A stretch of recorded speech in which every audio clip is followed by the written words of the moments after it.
আজকে ছিল ফ্রাইডে আর আমার হাজব্যান্ডও আমার মতো ওয়ার্ক ফ্রম হোম করছিল।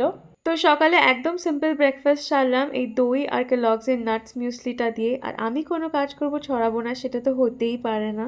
ব্রেকফাস্টের পর ডিসাইড করলাম যে লাঞ্চে আজকে মাটন বানাবো, আর একদম কম তেলে আমি মাটন বানাই অনেকক্ষণ কষিয়ে। ও বাড়িতে থাকলে আমার অনেকটা হেল্প হয়ে যায়। আর আমি দেখো একদম 300 মানে একদম কম টেম্পারেচারে এটা প্রেসার কুকারে সিটি লাগিয়ে 45 মিনিটস কুক করবো।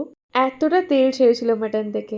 একটু তুলসীর বীজ দিয়ে লেবু জল বানিয়েছিলাম আর শসাও কেটে নিয়েছিলাম। এই হলো আমাদের লাঞ্চ প্লেট।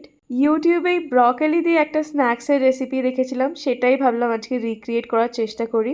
আমার মনে হয় যারা গ্যাসের সাবস্টিটিউট হিসাবে ইন্ডাকশন কেনে রেগুলার ইউজেজের জন্য না, তারা অতটা টাকা ইনভেস্ট করে না ইন্ডাকশনের মতো। আর এরম একটা ইন্ডাকশন আমার কাছেও আছে, যেটা সবসময় ভেতরেই পড়ে থাকে, আমি খুব একটা ইউজও করি না।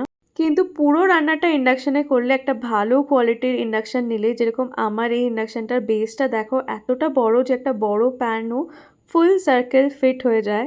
এরম কিছু কেউ ইউজ করলে তারা গ্যাস ইউজ করতে ইচ্ছাই করবে না। ব্রকলিগুলোকে ছাড়িয়ে আমি একটা ফয়েল পেপারের মধ্যে রেখে নিয়েছিলাম। অরিজিনাল রেসিপিতে এটা গ্লাসের পেছন দিয়ে চেপে তার মধ্যে পার্মেজান চিজ লাগিয়ে অনেক কিছু করেছিল, বাট আমার কাছে পার্মেজান চিজও ছিল না।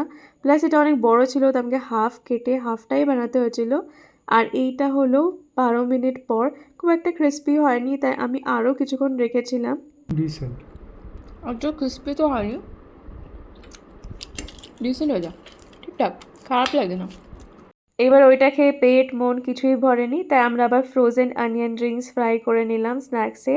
আমি বেশিরভাগ এরকম শর্টকাটেই চা বানিয়ে ফেলি, আর এই ছিল আমাদের স্ন্যাক্স। কালকে যে চিকেন রাইসের রেসিপি শেয়ার করেছিলাম সেইটাই আজকেও করছি। 3টে চিকেন আমি কালই ভেজে তুলে রেখেছিলাম। আজকের জন্য এই অবধি, দেখা হবে আবার কালকের ভিডিওতে।